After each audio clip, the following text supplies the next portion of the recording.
Welcome back. Still to come, Lewis Hamilton drops in to deliver his verdict on F1 2010. Maybe, but first, it's time to kill someone. Hotel 6-4, this is Fisher 2, who's on the ground? The SOCOM franchise has always been based around three key pillars: team-based gameplay, authenticity, and innovative multiplayer. Our cover's gone. Commander, we have engine! And obviously for SOCOM Special Forces, we want to maintain those core pillars, but we're also looking to some key new elements to carry the franchise forward. Starting first off with an enhanced focus on story. So you see we start things off with a bang. We're really putting a lot more emphasis on telling a more cinematic story experience through our single player, and also putting a lot more fidelity into the graphics and the storytelling aspect. All of our cinematics are rendered real-time in-engine. We use top motion capture, voice capture, and cinematography to really capture the highest fidelity possible for our in-game cinematics.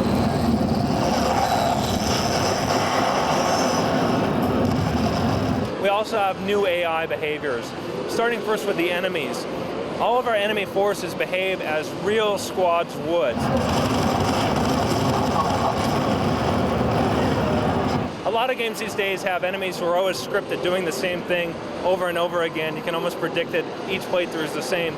In SOCOM Special Forces, all the enemies are led by commanders. They operate as squads, and they all behave in realistic fashions, doing things that you would expect modern military forces to do, such as bounding, flanking, supporting fire with snipers, rocketeers, and things like that.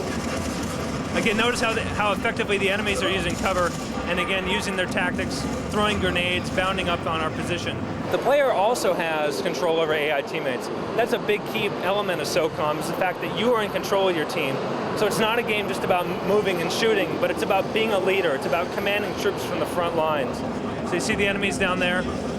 So I can give multiple waypoints. I can tell blue team here to move there, and then flank around the right-hand side. So we have new quick contextual commands that makes ordering your teammates around far easier and more effective than anything we've ever pulled off in a SOCOM title. And obviously PlayStation Move support has been huge for us.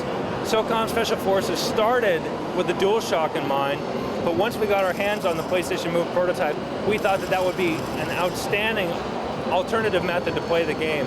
And I can honestly say that it really feels like a more immersive experience when you play it with the PlayStation Move. It's a lot of fun, and the controller has the level of accuracy and precision that a competitive title such as SOCOM really demands.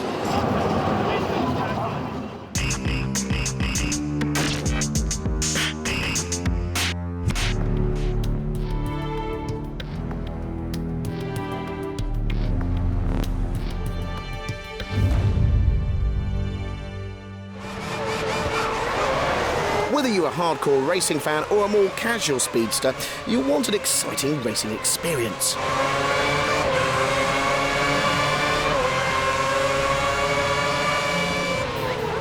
But as you head into the first corner to find that yet again, you're the only driver making any mistakes, you'll wonder whether you're up against perfect AI.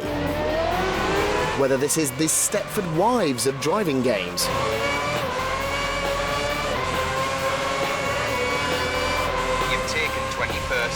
But persist, and you'll find that the computer opponents do have their weaknesses. Apply pressure to them, and they will make mistakes.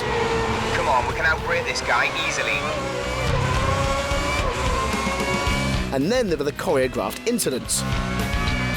At the Malaysian Grand Prix, at some point in the race, there'll be a car crashed around this corner. Waved yellows in Sector 3. Yellow flag conditions apply. Watch out for debris. Those planning to cheat, beware. In practice and qualifying, F1 deals with potential corner cutters pretty easily. If all four wheels go outside the track, the lap is invalidated. Not only does this rule out shortcuts, it punishes those going wide on corners too. More casual gamers might find this strict rule quite infuriating. New drivers driving in weaker teams also need to manage their expectations. Even even with the game set on easy, to qualify anywhere other than last, you'll need to drive an almost faultless lap. And in races, if a gap opens up, you'll need to perform like Lewis Hamilton's bank account to claw back ground.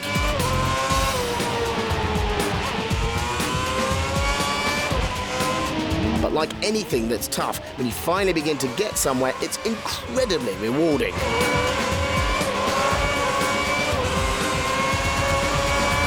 Outbraking opponents.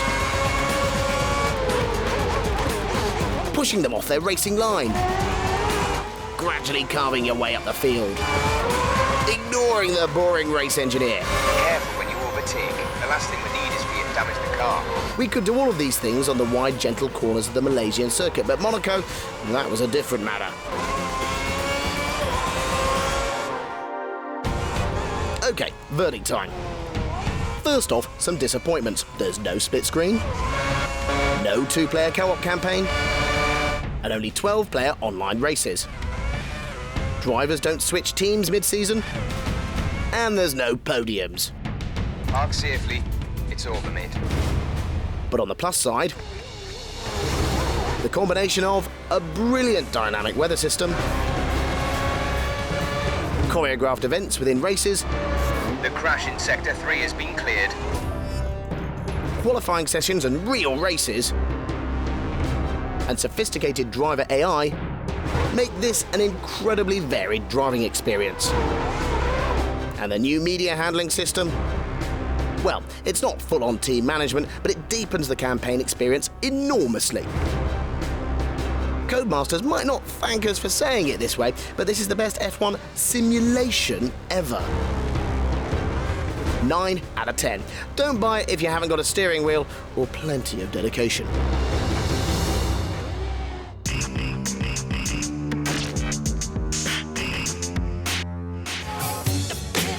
OK, a little earlier in the show, we picked our highlights from the plethora of game trailers that broke cover at this year's Tokyo Game Show.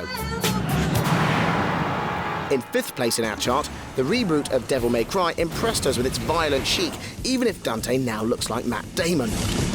My name is Dante. At 4, the first shots of the PS3 versions of Ico and Shadow of the Colossus made us go all sentimental. My name is Garcia Hotspur, hunter of demons. My wrath is your hell. At 3, 2 of Japan's top game creators come together to create a kind of cyberpunk Dante's Inferno. Shadow of the Dam, that is.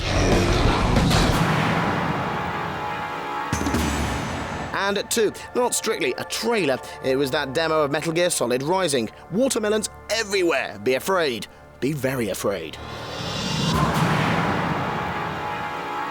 But our favourite video to break cover at TGS 2010 was this.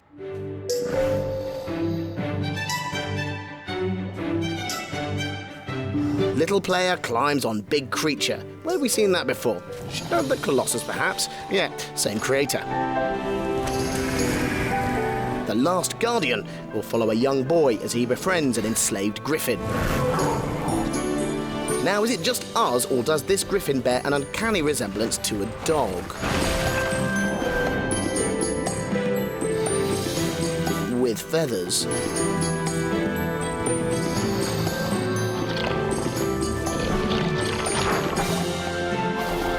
You'll never be able to see it as anything else now. But that doesn't matter. We love dogs, and we've already bonded with Trico. That's his name, the dog. I mean dragon or griffin or whatever it is.